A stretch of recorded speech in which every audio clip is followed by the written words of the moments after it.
And we are live. Hi, Jack. Well, hello there, Jeffy. How are you doing today, my brother? Oh, just peachy. That sounds like a good time. I want to get you in an interview setting so bad for so long now because you were one of the first people I ever got to interact with in any setting like this. Whether it be a Zoom meeting or anything. Well, Yeah. it was when you had the name change celebration, and I had so much fun with you guys. So here I finally have you. I got you in front of me. So Jeff, Cool. tell me about the very beginning with you. Where are you from? What was your upbringing like? What was your parents like? I was born in Chicago, a place called Berwyn, and back in 1961, long Hey, you got time me by a ago. few years. Yeah, yeah. Well, the years add up after a while. My father at the time worked for Zenith, so we had one of the first color TVs. That was pretty cool. For real. Um, yeah, my mother was a librarian, and unfortunately, she died when I was about 6 or 7 years old from breast cancer. Oh man. Back in the day when they didn't know anything about it, um, and hell, I don't know. It was a childhood, And Angel joined us. Hey, Angel, how you doing? I can see the comments. Awesome. Yeah. Um, and it was your basic suburban. We moved out to Stickney, which is on the very western edge of the city, and it's where Capone and his boys used to keep their families. Oh. A buddy of mine lived in one of Capone's old houses, and Geraldo Rivera did not find a safe in there, so Oh had to wow, it was that house. no, it wasn't. Yeah, I was gonna say, geez. It wasn't that one. Um, and it was a typical '60s childhood, and then the Japanese bought out Zenith, and like so many other people, my father got squeezed out by some Japanese person. So he Uh, got another job, and we moved out to the northwest suburbs of Chicago and into a brand new housing development. And there were essentially two uh, types of teenagers: those who did their homework and were the good kids, and then there were the rest of us. I'm with you on that group. And well, hate to breeze through this, but put it this way: I grew up in the '70s in Chicago, so you can do the math on that one. Yeah, it sounds like somebody had a lot of fun. So what was the teenage Jeff Thompson? What was he? Well, the movie Dazed and Confused. Oh yeah. Take away the spanking part of it. Uh That was my life as a teenager. oh wow. It So was now always kegger parties and just hanging out, and we had a game room pretty similar to the one they had in the movie. That we played foosball mostly, and I mean that was pretty much it. It was sex, drugs, rock and roll, all right, well, and how old were you when you got your first car? I was 18 actually. Because all my Okay. friends, we uh, one there were about a dozen or so of us that used to hang out all the time, and we would cruise around in this guy's van, and that was what we did. And to give you another movie reference, you remember the original Cheech and Chong movie? Mm-hmm. You remember what the car looked like when he rolled down the window? Oh yeah, That's what the van looked like. man. Why couldn't I have been born a little bit earlier and hanging out in Chicago back then? Missed all the fun. Jeez. So now, what was your first car? I mean, what type of ride were you rocking? It was a Delta 88 Royale. This thing was a land yacht. I was gonna say lead sled. And uh, I took it up to my first unit in the Coast Guard, which was a ship up in Sheboygan, Michigan, which Sheboygan is an Indian word that means a place for passing through. So In other words, after growing up in Chicago, I got stationed in a place with two stoplights. Every time the ship went out for more than a few weeks, several businesses would go out of business. That's how dang, small this place was. that's kind of like the town I grew up in Culleoka, Tennessee, which is the Indian word for Sweetwater. There you go. I've always been suspicious about these Indian translations. You know, Like, everybody says I know what the Indian translation means. It's probably something completely different. well, now growing up like you did, were you a believer in, say, Bigfoot, aliens? You know, the typical tropes. There was that something as a kid that you were just into? No, not so much. Um, I grew up. Growing up in the early '60s was it was a weird time growing up because you went from uh, the very ultra conservative '50s through the huge changes that took place in the decade of the '60s. So there was so much going on, what with the anti-war movement and the civil rights movement and women's liberation and the riots at the 68th Democratic Convention. Um, and I was a little too young when JFK. I was only 2 years old, 2 years old when JFK was assassinated. But I remember when Martin Luther King was assassinated, and I remember when Bobby Kennedy was assassinated. So this was a very, very weird time to be growing up. There was enough the reality was weird enough without looking to other things like Bigfoot and aliens and everything else. And of course and towards the end of my not so illustrious high school career, uh, there was a phenomenon called Chariots of the Gods, which was a gentleman by the name of Eric von Däniken had a theory that said we were all descended from aliens, and they were the ones who created the Egyptian civilization and the Mayans and everything else. And it was pseudoscience at its worst. Because the factual basis of it simply didn't exist. But we didn't know that then. And we were too Right. busy, listening to rock and roll and smoking pot and all of that stuff. So, the thought of aliens was kind of, yeah, I can see that, yeah. And So, then, and then I had this neighbor, a girl, who lived right next door to me, and we went out for her birthday with a half an ounce of magic mushrooms, mm, and we went in search of UFOs. And by some bizarre coincidence, we found them. I was going to say you probably found Yeah. a bunch of them. Oh yeah, we did, and it was a fun time was had by all. Mm-hmm. But that's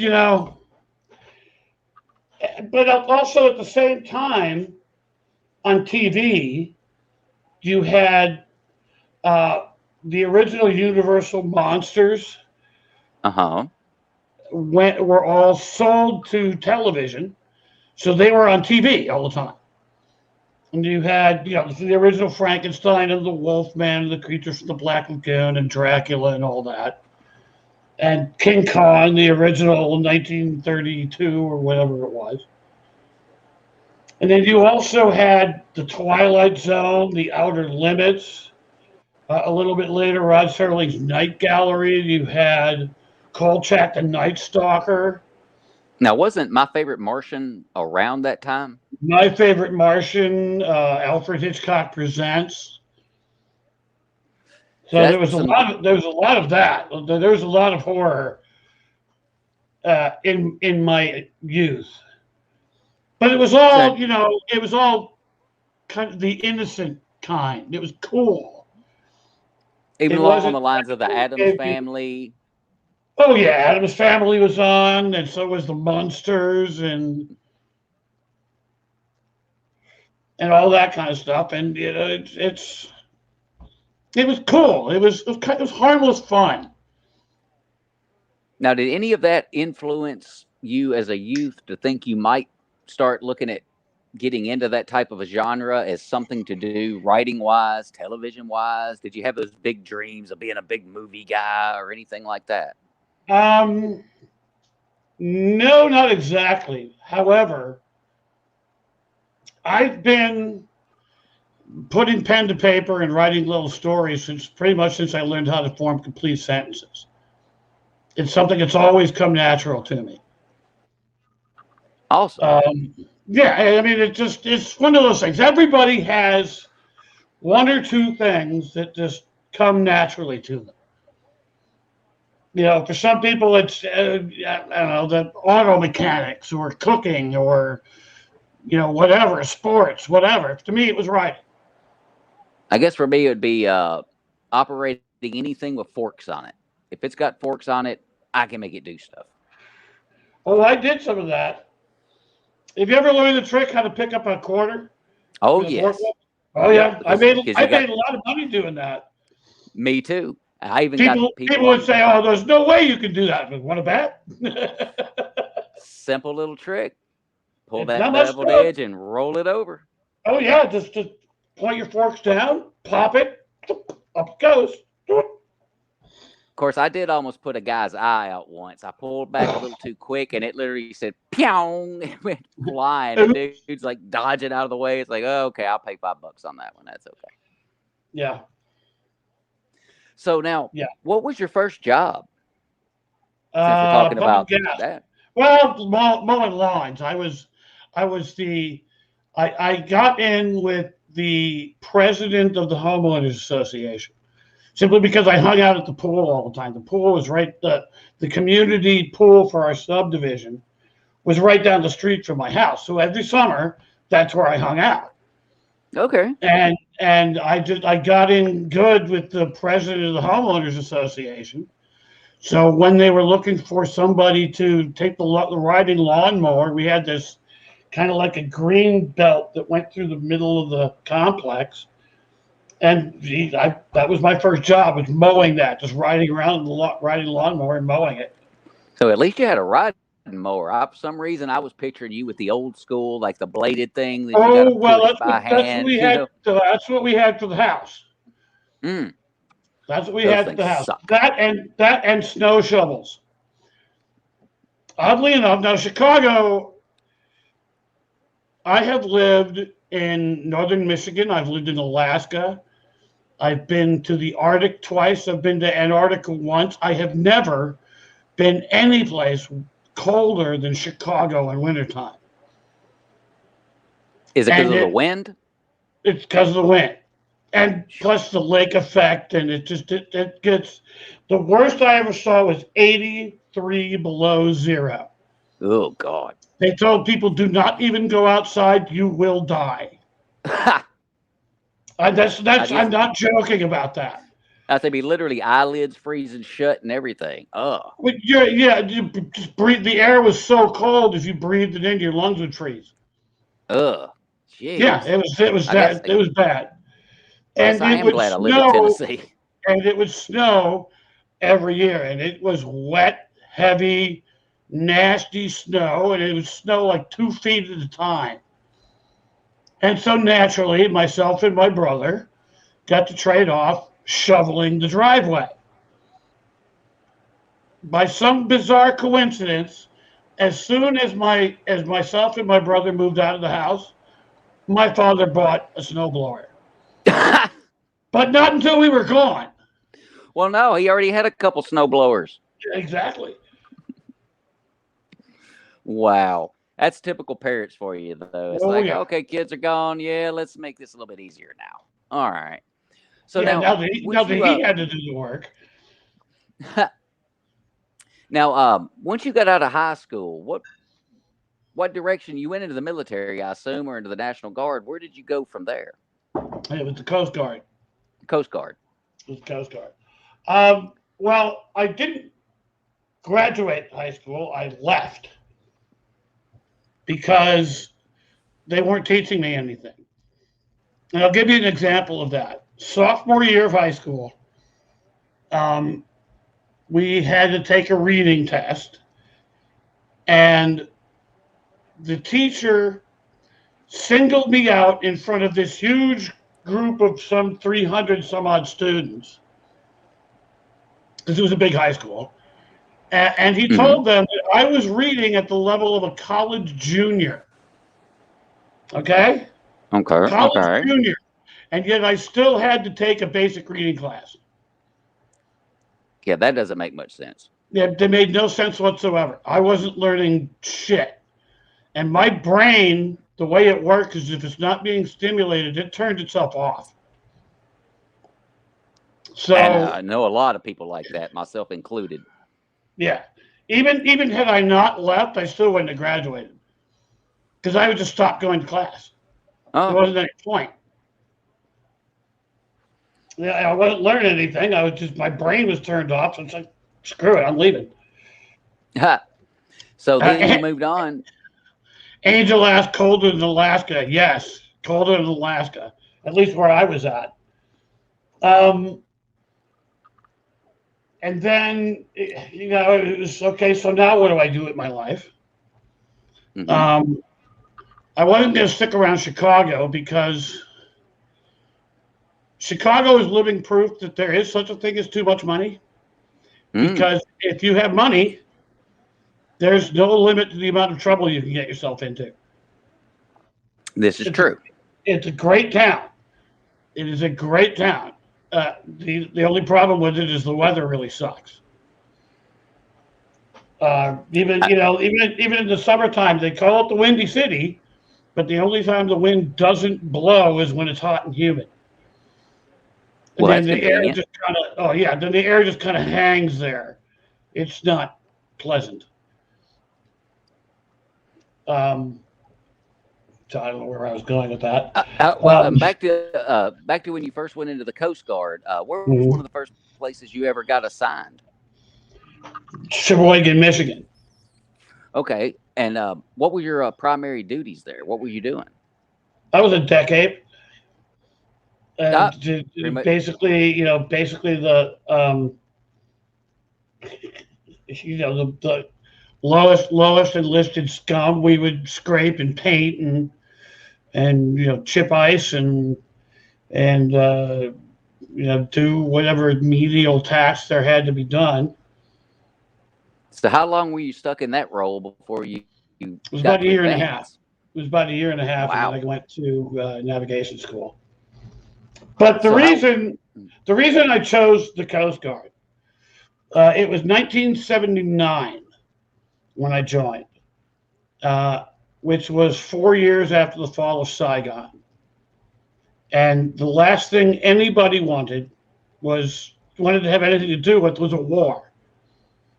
Nobody wanted. They didn't even want to. The W word was nasty. Yeah. And nothing against the other services, but the Army, Air Force, Navy, Marines, in peacetime, essentially what they're doing is they're practicing for somebody that at the time nobody wanted anything to do with. Mm-hmm. So I figured if I was going to go that route, if I was going to go into the military, I wanted to actually, serve a purpose. And the Coast Guard, it doesn't matter peacetime, wartime, it doesn't make any difference. It always has multiple jobs to do. In fact, the only time it feels like it's in the military, it's like you're actually in the military, is when you're not otherwise too busy. Well, now, were you ever involved in any like open water rescues, anything like that? Yeah, yeah, I did a little bit of that, and then towards the end of my 14 years in it, um, I ran the operations from the operations center. Oh, nice. So I would plan the searches and coordinate all the units, and it was like a 911 operator on steroids. Did you ever have any once you got into that role, did you ever have any situations that just scared the crap out of you, or you were just afraid that it wasn't going to work? Um, well, no, but during my time, we lost 8 different guys, 2 air crews. Oh man. One of them was on a mission that I sent them on. Which I mean, that wasn't my fault. That's the nature of the job. Right. Um, but it still sucked. Well, yeah, definitely. Now, with the books that you've written of the people Mhm. you've met in your life, including your military service, which, as I say to all, thank you for your service. Um, You're welcome. have have any of the people you've met over the years wound up in any of your books? Pretty much all of the Guardians of the Apocalypse books. Yeah, all of my zombie books. The characters are mostly people that I knew. I even used their names. Won't call anybody out. Well, you just look at the list of characters. Read the books and look at the characters, and the only people that I didn't use their names for, um, were the ones that I was going to make appear as a dick. Uh, So I didn't feel like getting sued. right. So the ones that the characters that are cool, most of them, I had made up a few characters, but most of the characters that are cool are the ones I use my former shipmates' names from. Nice. Now, as you were going through the service and doing everything there, at what Mhm. point did you start thinking, I'm going to really seriously write a book? When did that happen? Oh, I've been writing all along. I wrote the first one I wrote was this self-absorbed, angst-filled teenage nonsense Mm, that has never seen the light of day with good reason. mm. The second one was a science fiction novel that unfortunately had pretty much zero science in it. So that never saw the light of day. The third one was a book I co-wrote with a lesbian friend of mine, which is a long story. Uh-huh. And it was pretty good, but we edited the life out of it. Once we got Uh, finished writing it, we just edited and edited and edited and edited, and we took all the life out of it. so So did you it not never feel went like anywhere. you didn't feel like you could have gone back and maybe undid some of what you did? Oh, I still might. I still have it. Does it I have a still have the title? file on my computer. Yeah, it's called Trust. Trust. Okay. Well, that might be Um, something to look back on because I I do love a good might. alien yarn. Well, there weren't any aliens in it. Oh, Yeah, no. Um, but that didn't go anywhere. And then I wrote a post-apocalyptic novel that I later wrote. The original was about 500 pages long, and it was all first person. Mm. And I liked it. And I got a couple of agents interested in it, but the one who gave me the best feedback said that he really didn't know how to sell it because it was like one part post-apocalyptic novel, one part social commentary, one part historical novel, and he didn't know how to sell it. So Well, the that's Facebook user is asking, why don't we have a picture of the other interview person? we got Wi-Fi issues. I'm working on getting that fixed. Then y'all can stare at my pretty face all you want. Okay. We so miss that face. I know you do. So, as you continued on the writing process, when did you officially hit? Like, where you wrote your book and it was like, bang, this is going somewhere. Well, it finally I had gone through the traditional process, which was you write a book, you find an agent, and then they sell it to one of the publishing houses. And let me tell you, it is a soul sucking slice of hell. There he is. Yeah, you see, I'm a little glitchy, so I'm gonna drop back out. There you go. See, there is a live human being there. It's not a robot. Exactly. Oh, and while I'm thinking about it, let's see. Let me move my head. If you'll look back right, if I get my arm to go in the right direction, right there, you will see zombies don't surf.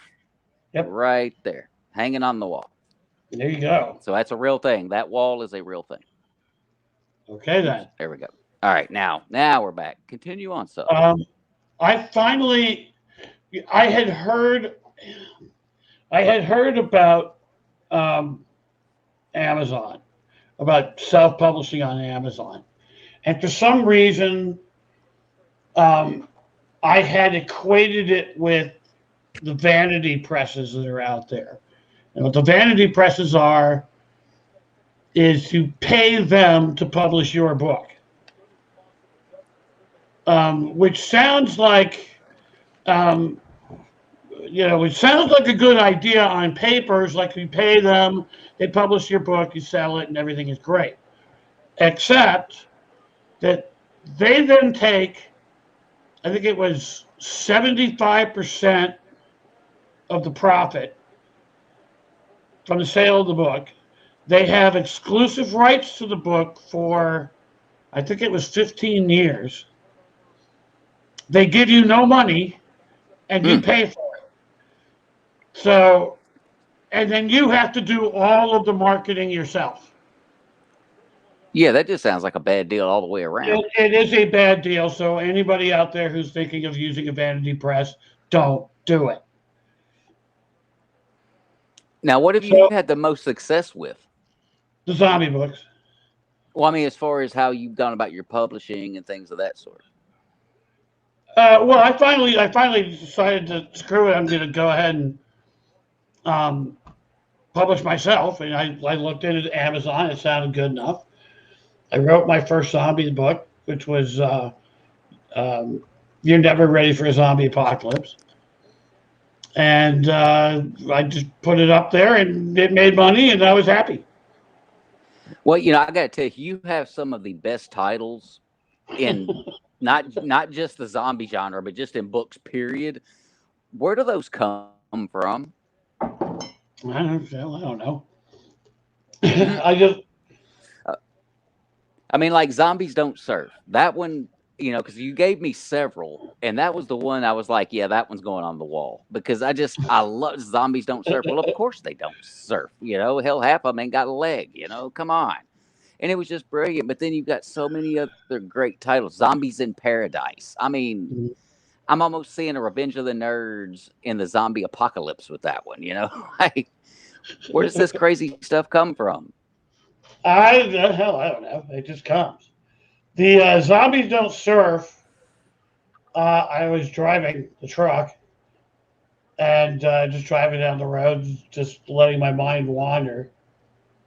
And for some reason, I was thinking of Apocalypse Now, and of course, there's so many great one-liners in that movie. One of Uh-huh. which is Charlie doesn't surf, and it just Ah. the title "Zombies Don't Surf" popped into my head. I'm like, I have to write that.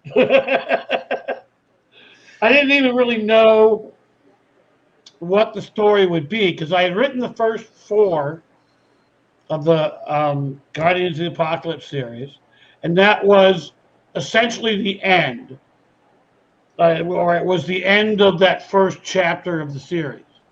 Because the first four books take you from when the Coast Guard bugs out from Honolulu, right as the apocalypse is beginning.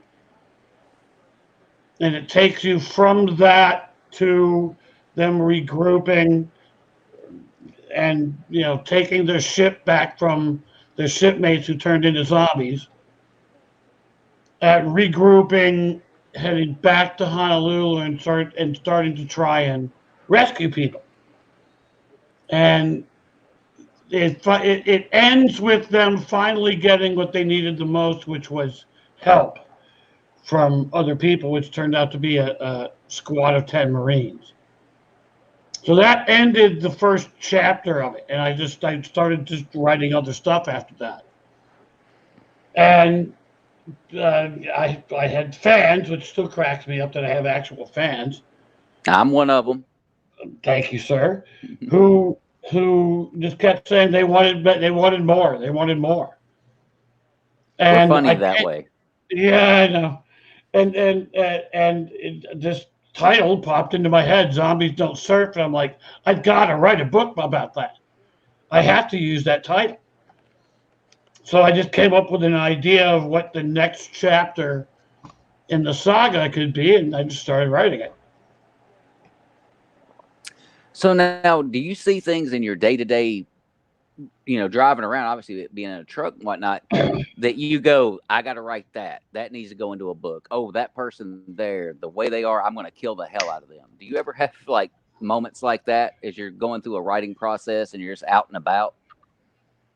Well, yeah, I mean it's stuff that happened to me in the past, or people I've known in the past, or uh, stuff I've seen in documentaries or in movies, or it's a kind of thread of an idea I'll see in a book,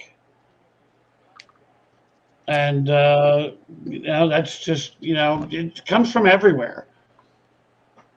So now you mentioned documentaries. If I just Hmm. showed up at a random time and you're on a binge fest of documentaries, what are you Hmm. most likely going to be watching when I get there? Who knows? Lately, it's been uh, Civil War and Second World War, but also there's actually most recently it was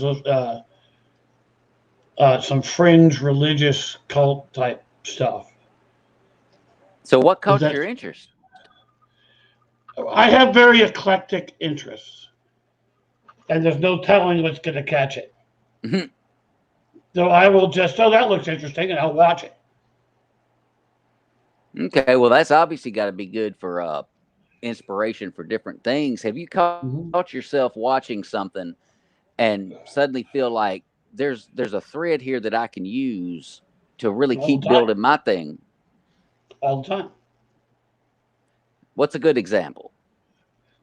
Well, I'll put this you on is the from spot. this is from a couple of days ago. Ah, I wow. was watching a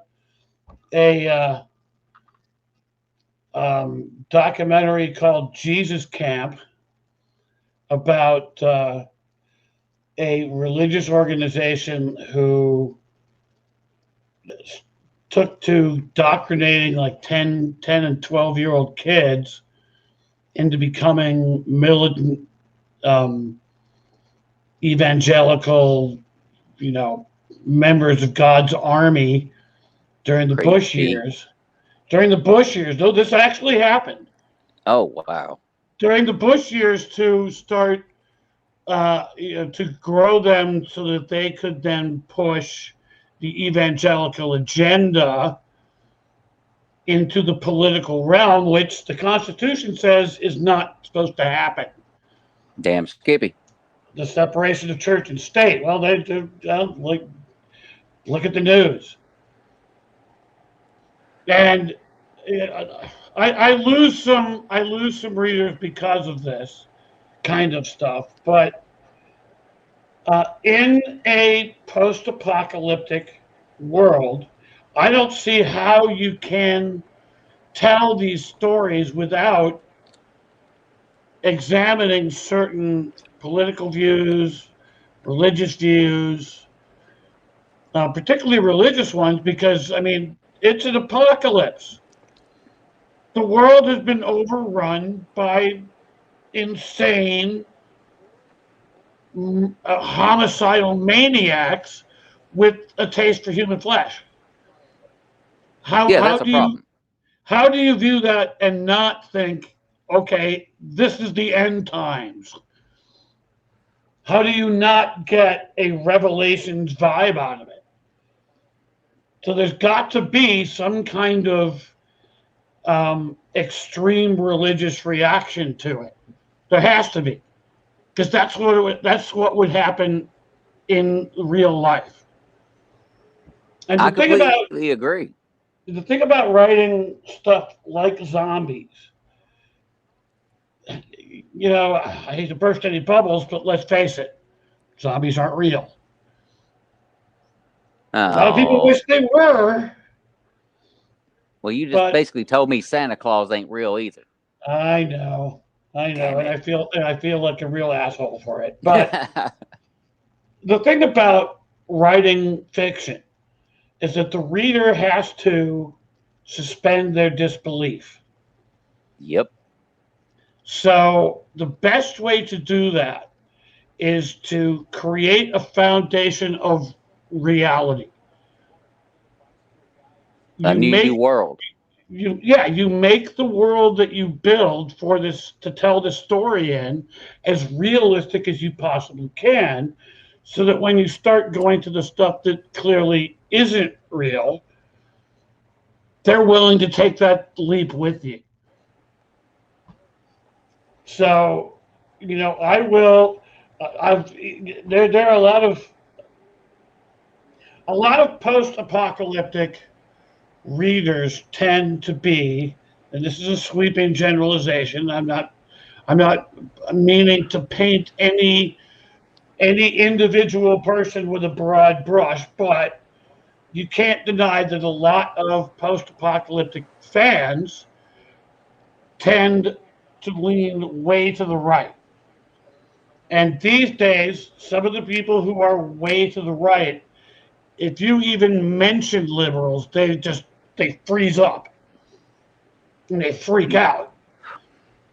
But reality is, some people are conservative, some people are liberal. Yeah, and there's no reason for either side to be portrayed as good, bad, or indifferent. I mean, just You just portray them as they are. that exactly. Some We're all people have, people, and we're all different. yeah, exactly. But I've had people, like, particularly in the first book. I had one review that Hack it said up. that said that there were, he couldn't deal with the liberal ideals that I had, and it was based upon one sentence in the beginning of the first book that mentioned the original, where the apocalypse started, which it starts at a school in Pomona, California. Uh huh. That's where the first outbreak takes place. And I mentioned that there were body bags being taken out of the school, and for once, it had nothing to do with you know firearms. Mm. And they just flipped out. This guy just flipped out. They're just, you Oh liberal my bastard. And you just, it's like, fuck you. God, Seriously, I shut up. laughed. It's, Jeez. That's why but that's the world we live in now. That's the world we live in now. that's what There are. that's why I call us the United States of the offended. It's like you Mm, can't say anything without hurting somebody's delicate feelings. and I It's don't like give a if rat's you're ass. me neither. I Seriously, seriously kiss don't. my ass. Yeah. If you And don't like what I'm writing, then don't read it. I'm sorry. and Don't read if it. you're going to be reading these particular genres, the horror of any Hmm. type, vampires, werewolves, zombies, I mean, whatever you would go with, big giant sea squid, anything. Hmm. If you are really sensitive about stuff, you really seriously don't need to be reading any of these books because there's going to be stuff in every last one of them that at some point or another is going to offend you. It's like, why Well, even waste your time? I know. The thing is, in any story, the most important part of any story is the people in it. You can't have a story unless you have people in it. And if the people are one dimensional, cardboard cutouts, how boring is that? Who's going to want to read that shit? Not me. So Angel says, yeah, it's tough to avoid hot button issues.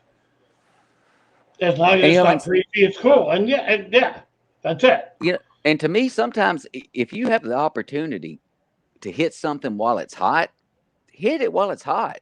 Work it in there because you could, if your time frame works out with how your books are set up, it's like COVID-19. If I were somebody writing currently and my book were books were set in this time frame, heck yeah, I'd be working that in because people get to feeling one way or the other about it anyway. So Well, yeah, yeah, but there's another side of that coin.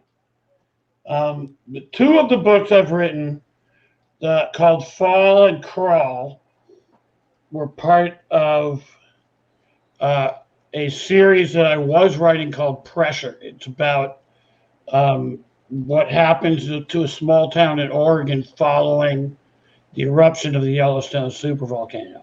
oh, I saw a documentary on that.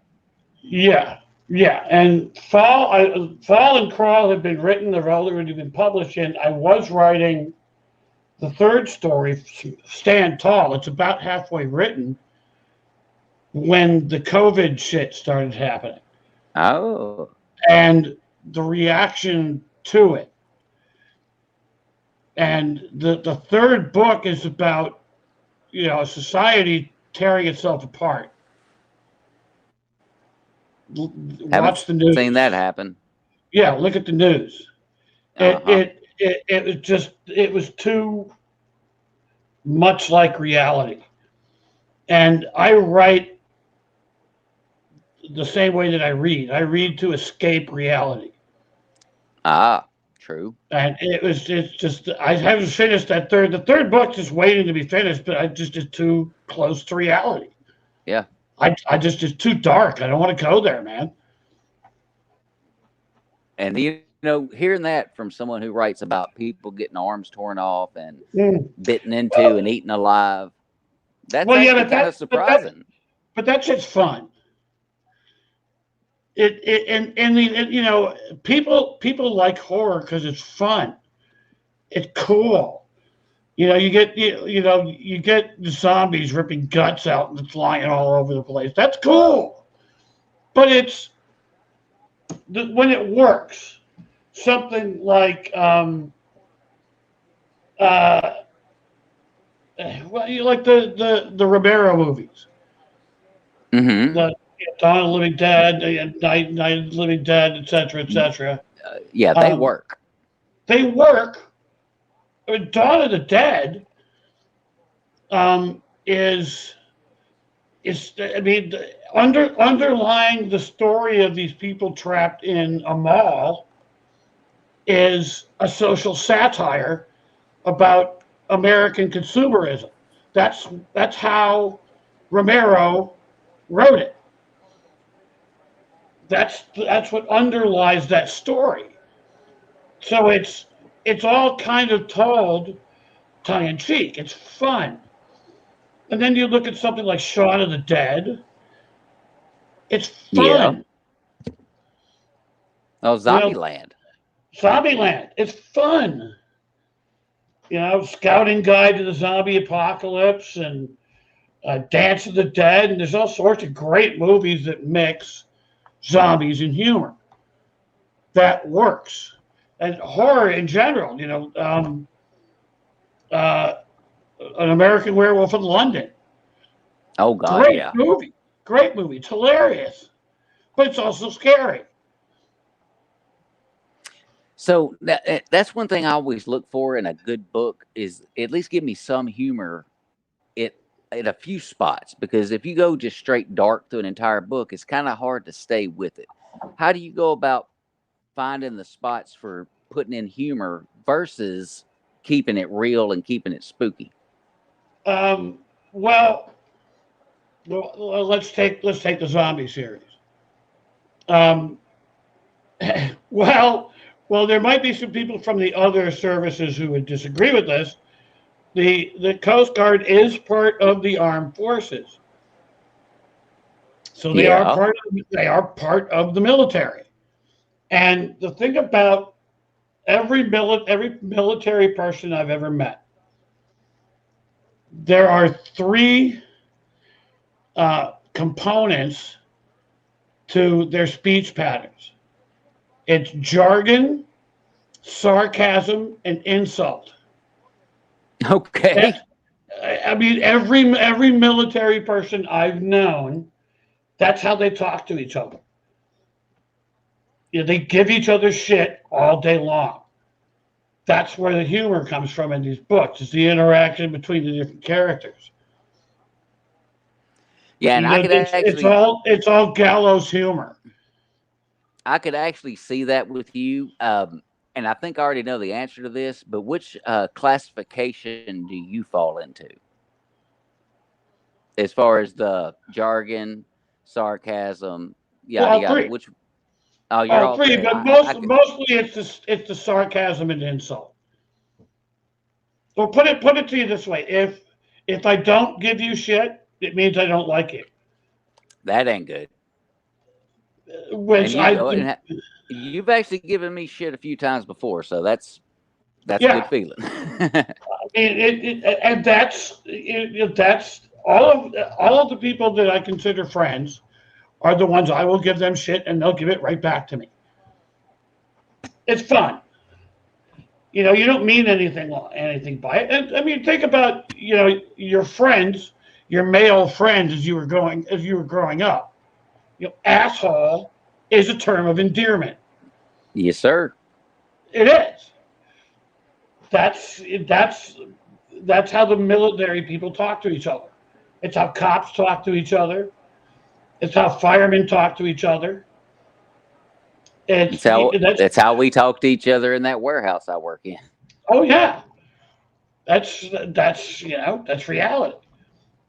So that's where the humor comes from. So now, after you got into the writing the books, as everyone Mhm. knows that knows you well enough, you became a podcaster. How did that happen? Um, it well, I kind of fell into it. Um, I had been interviewed once by reanimated writers, Cool. and and this was like more than a year ago, a couple of years ago, something like that. And then I knew that D. Cooper, who runs the Written Universe, was doing um, bits and pieces of it for the Written Apocalypse. Hmm. Um, and I just kind of, I don't know, it just kind of, I just decided, all right, what the hell, let's try it. It was basically as a marketing tool. But then I discovered that I liked it. It was fun. It So I is just fun. I'm not gonna lie. so I just kept up with it. So And now, then you go ahead. Okay, now back in the day, and the reason I'm asking this because I'm looking at the poster over your shoulder back there of Mhm. watching Weird. That Mhm. was one of the other times I got to really interact with you and Alan and Hadley. Mhm. What was it like doing that show with those guys? Because I was Well, obviously not there for all of them, but you were. it was it was my idea. We had done we had done in yeah, it was in the original Zombie Army. We had done. Did you leave? Yeah, it looks like you did. Oops. Jack has left the building. Uh, it looks like his Wi-Fi went to hell, and he's coming back.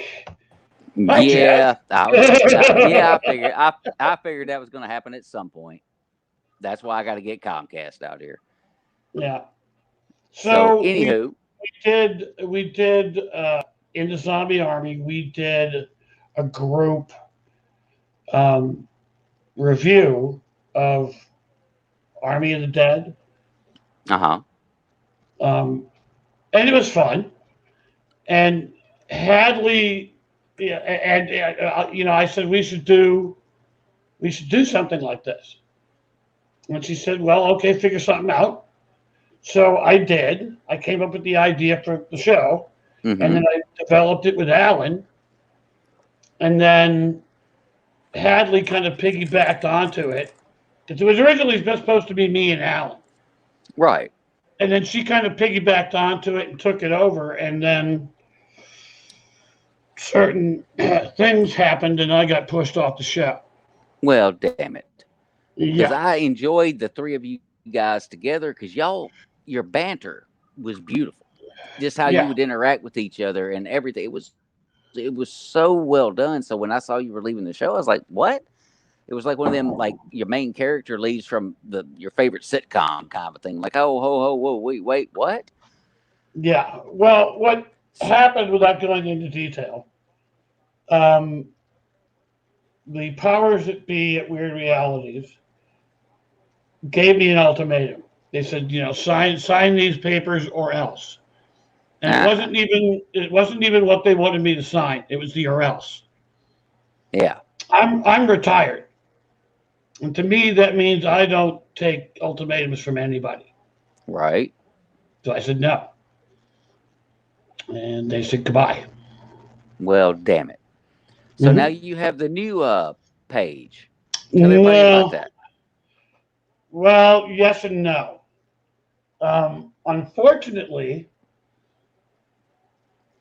in the meantime, I mean, I started doing a show in the Written Horrors, which is Mm-hmm. now Asylum of Fear, Fear Asylum, or whatever it's called.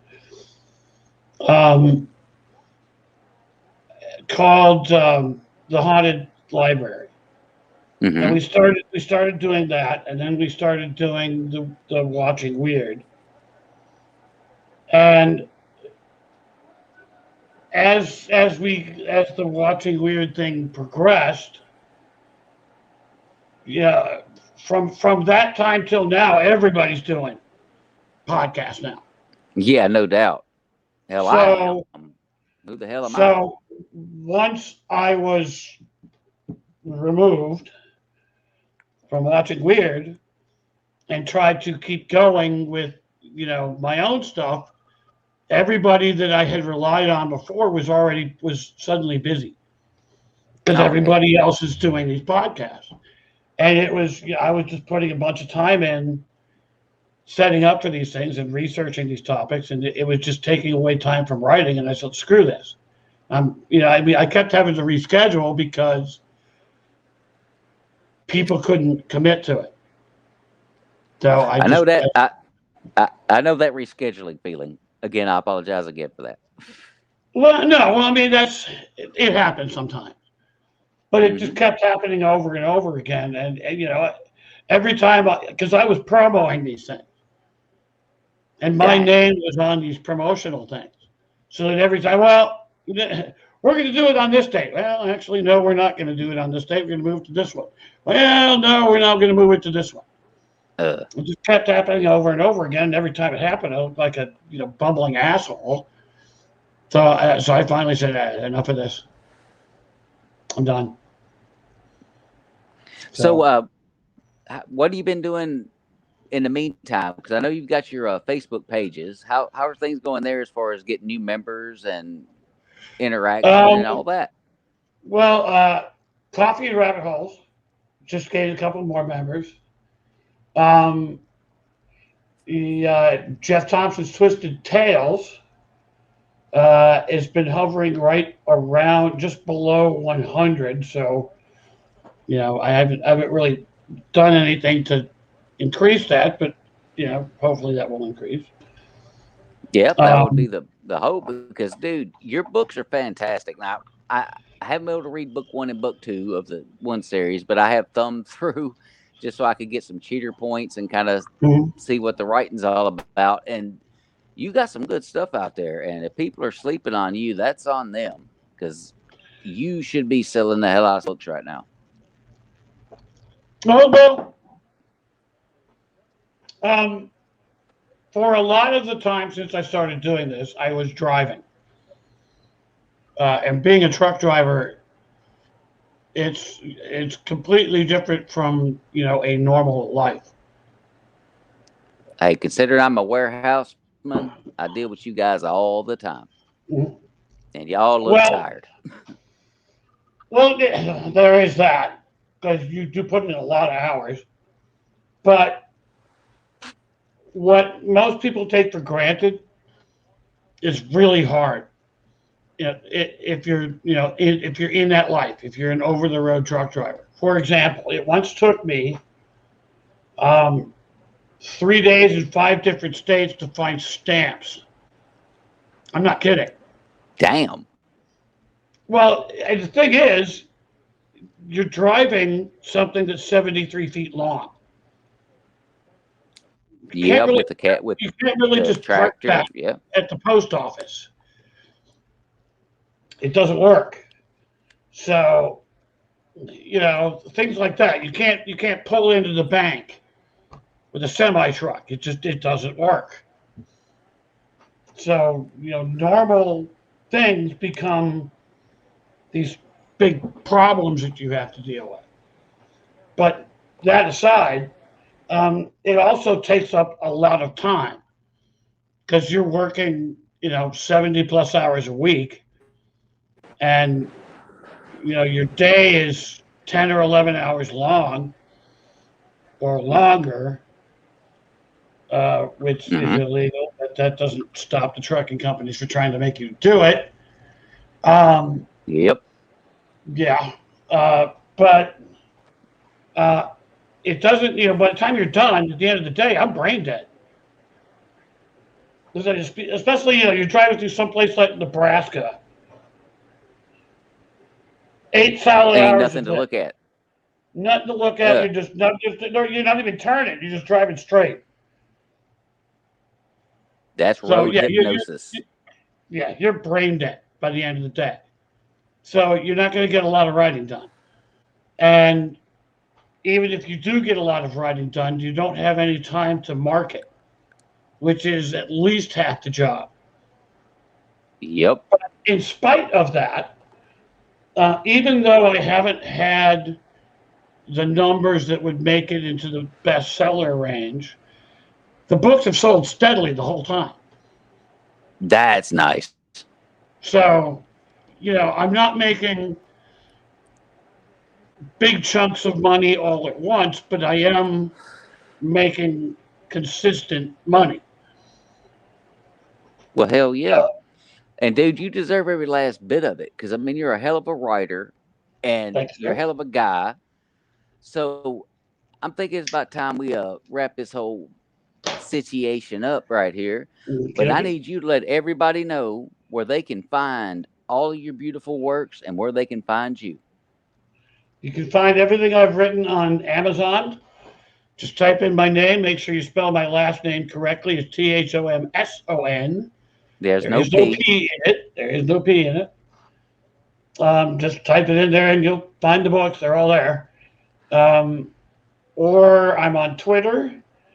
which is JS Thompson 2021 at JS Thompson 2021, whatever the hell that is. And then you can always find me on uh, the the Facebook. Facebook all over the place. Yeah, Horror All right. Writers Inc. and Jeff Thompson's Twisted Tales and Coffee and Rabbit Holes and Asylum of Fear, and you can find me all over the place. He is everywhere. Well, do you got any final words for the fans? Um, watch out where the Huskies go and go to eat that yellow snow. That's a pretty damn Uh, good lesson to be taught. Well, I am the Chop Shop. I've been here with Jeff Thompson, one of my favorite writers that's going on out there in the whole apocalypse that we're dealing with these days. Jeff, thank you so much for doing you're this welcome, with me. It sir. means a lot. Like I said, as far as indie authors are concerned, you are on my Mount Rushmore, and this has been Thank you, an sir. honor. And I will talk to you later. Thank you Peace out. very much. Take it easy, folks. Thanks for watching.